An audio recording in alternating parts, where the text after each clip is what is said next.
ಖರೀದಿ ಮಾಡ್ತೀವಿ, ಮಾರ್ಕ್ ಅವ್ರಿಗೆ ಕೊಡ್ತೀವಿ, ಅವರು ಕೊಟ್ಟು ಅವರು ಬಿಲ್ಡ್ ಮಾಡ್ಕೊಂತಾರೆ. ಇಷ್ಟು ಅಂತ ದುಡ್ಡನ್ನು ಎಲ್ಲೆಲ್ಲ ರಿಜಿಸ್ಟ್ರೇಷನ್ ಮೂಲಕನೇ ಕಟ್ಟುವಂಥ ಕೆಲಸವನ್ನು ಮಾಡ್ತಾರೆ. ಇದರಲ್ಲಿ ಸೆಂಟ್ರ್ ಪರ್ಸನ್ನು ಇಲ್ಲ ಸರ್ಕಾರ ಇಲ್ಲ ಡಿ ಕೆ ಶಿವಕುಮಾರ್ ಅವರು ಇಲ್ಲಿನ ಮತ್ತೊಬ್ಬರು ಇದರಲ್ಲಿ ದುಡ್ಡು ಹೊಡೆಯುವಂಥದ್ದಕ್ಕೆ ಹೆಂಗೆ ಅವಕಾಶ ಅನ್ನುವಂಥದ್ದು ದಯಮಾಡಿ ಕುಮಾರಸ್ವಾಮಿ ಅವರು ಚೂರು ಹೇಳ್ತೀರಾ? ನಿಮ್ಗೇನಾದರೂ ಒಡೆದಿರುವಂಥದ್ದು ಅನುಭವ ಇದ್ದರೆ ಆ ಅನುಭವವನ್ನು ಹಂಚ್ಕೊಳ್ಳುವಂಥ ಕೆಲಸವನ್ನು ದಯಮಾಡಿ ಮಾಧ್ಯಮದ ಮುಂದೆ ಮಾಡಿ. ಇದರಲ್ಲಿ ಇಲ್ಲಿಗಾಲಿಟಿ ಹೆಂಗೆ ಶುರುವಾಗುತ್ತೆ, ಪ್ರಾರಂಭ ಆಗುತ್ತೆ ಅನ್ನುವಂಥದ್ದು ಹೇಳಿ.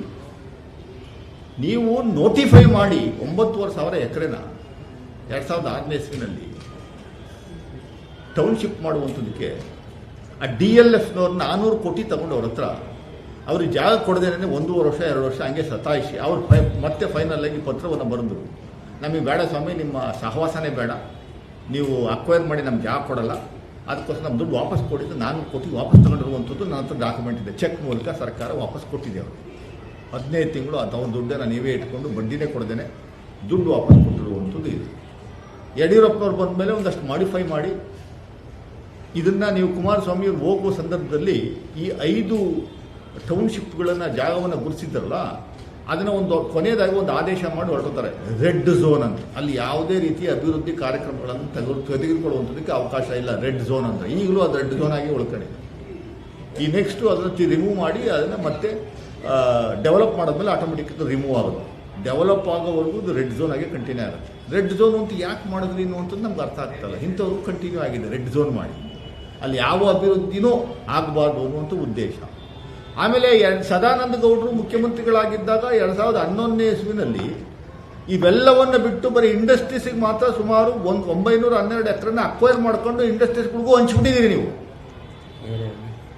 ಆರವಳ್ಳಿಯಲ್ಲೆಲ್ಲ ಇಂಡಸ್ಟ್ರೀಸ್ಗಳಿಗೆ ಹಂಚ್ಬಿಟ್ಟಿದ್ದೀರಿ. 912 ಎಕರೆ ತಗೊಂಡು ರೈತರಿಗೆ ಎಷ್ಟು ಕೊಟ್ಟರು ಅವಾಗ 70 ಲಕ್ಷ 60 ಲಕ್ಷ 80 ಲಕ್ಷ ಕೊಟ್ಬಿಟ್ಟು ತಗೊಂಡು ಜಾಗವನ್ನು ಇಂಡಸ್ಟ್ರೀಸ್ ಮಾಡುವಂಥದ್ದಿಗೆ ಹಂಚ್ಬಿಟ್ಟಿದ್ದೀರಿ.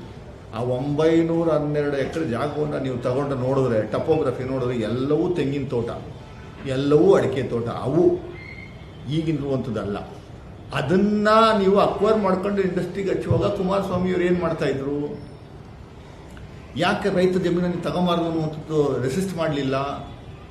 ಬೆಂಗಳೂರು ಸುತ್ತಮುತ್ತ BBMP ಅಂತ ಘೋಷಣೆ ಮಾಡಿದ್ದೆ ನೀವು.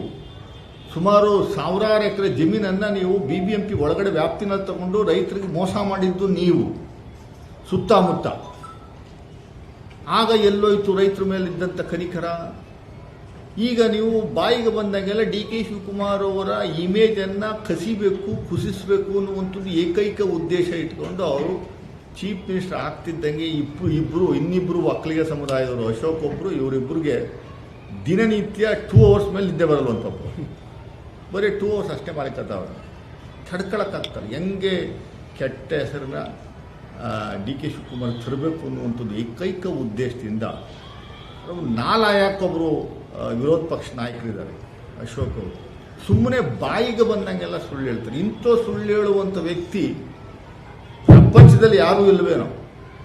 ಇವ್ರಿಗೊಂದು ಅವಾರ್ಡ್ ಕೊಡಿಸ್ಬೇಕು. 7ನೇದು 8ನೇದು PhD ಮಾಡೋರು ಸುಳ್ಳು ಹೇಳ್ತಾರೆ. ದಿಕ್ಕು ದಿಸೆ ಇಲ್ಲದೆ ಹಾಸ್ಪಿಟಲ್ ಸುಳ್ಳು ಹೇಳ್ತಾರೆ.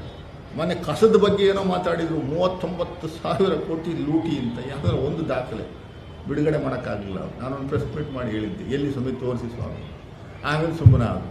ಸುಳ್ಳು ಹೇಳೋದ್ರಲ್ಲಿ ನಂಬರ್ 1 ಸ್ಥಾನದಲ್ಲಿರುವಂಥವ್ರು ನಾವು ಕಾಣ್ತಾ ಇದ್ದೀವಿ. ಅದರಿಂದ ಇದನ್ನು ಯಾವ ಕಾರಣಕ್ಕೂ ಈ ಯೋಜನೆ ಸ್ಥಗಿತ ಆಗಲ್ಲ.